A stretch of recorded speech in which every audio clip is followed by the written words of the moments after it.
They shall not grow old, as we that are left grow old.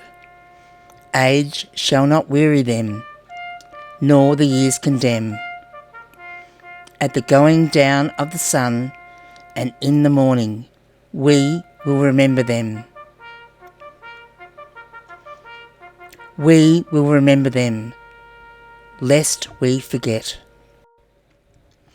The Anzac legend was born on 25th of April 1915, when some 16,000 soldiers of the Australian and New Zealand Army Corps, Anzacs, landed under fire on the shores of Gallipoli, Turkey. The Anzacs on Gallipoli helped shape the Australian story. Once used to refer to those who fought in the First World War, as time has passed, the meaning of Anzac has changed. The term Anzac expresses the characteristics that are seen as important to Australians and those serving in the Australian Defence Forces, including courage, equality, endurance and mateship. While the relevance of the Anzac legend in today's multicultural society may at times be debated, there is little doubt that these characteristics and the meaning of Anzacs will endure. In 1916, the acting Prime Minister George Pearce officially named 25th of April as Anzac Day. The first anniversary of the landing was observed in Australia, New Zealand and England. In London, more than 2,000 Australians marched through central London to Westminster Abbey. King George V, Australian Prime Minister Billy Hughes and Allied military leaders attended the service. Australian troops in Britain, Egypt and France attended local services to commemorate the landing at Gallipoli. In Australia during the First World War, morning church services were followed by fundraising events and recruiting rallies featuring returned soldiers. After the war, many veterans wanted to put those years behind them and avoided Anzac Day. In some parts of Australia, there were no large public ceremonies for several years until a revival in the 1920s, when people felt the need to honour veterans and to mourn the dead. But it was also a day for the returned servicemen to reunite and reminisce.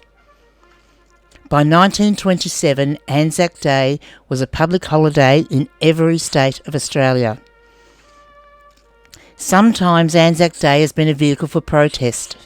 In 1929, as the Great Depression struck, some veterans marched under a banner reading, "Unemployed returned soldiers.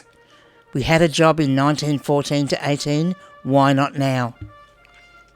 Others felt excluded from Anzac Day by the focus on returned men at the expense of those who had lost their lives and families at home.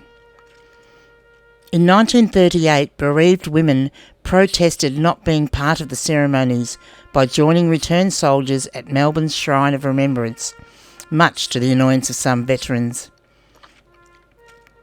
Early in the Second World War, Anzac Day acknowledged a new generation of service personnel and celebrated Allied victories. In 1942, with Japan threatening, there were no official dawn services or marches. When events were reinstated in 1943, veterans of two wars were taking part. Never again would Anzac Day be an occasion dedicated only to the memory of the Great War.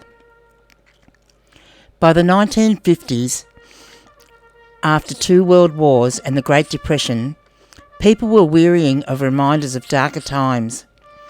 Some veterans perceived Anzac Day as a glorification of war and refused to participate. This view gathered some momentum as Australia's involvement in the Vietnam War became increasingly unpopular. The Gallipoli Campaign's 50th anniversary in 1965 initiated a revival of Anzac Day. By the 1970s, there was a greater academic and popular interest in the First World War. Anzac Day came to be seen through the prism of war as a cause of misery, pain and suffering. In the late 1970s, protesters again called into question the commemoration of Anzac Day.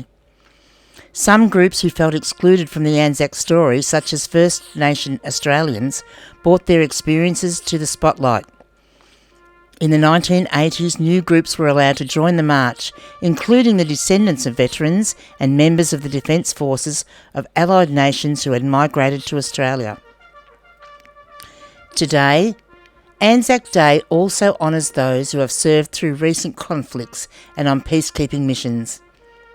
The day reflects the diversity of modern military operations as young veterans join with veterans of earlier wars, connected by the experience of service. Now a tradition over 100 years old, Anzac Day has become Australia's most important secular occasion.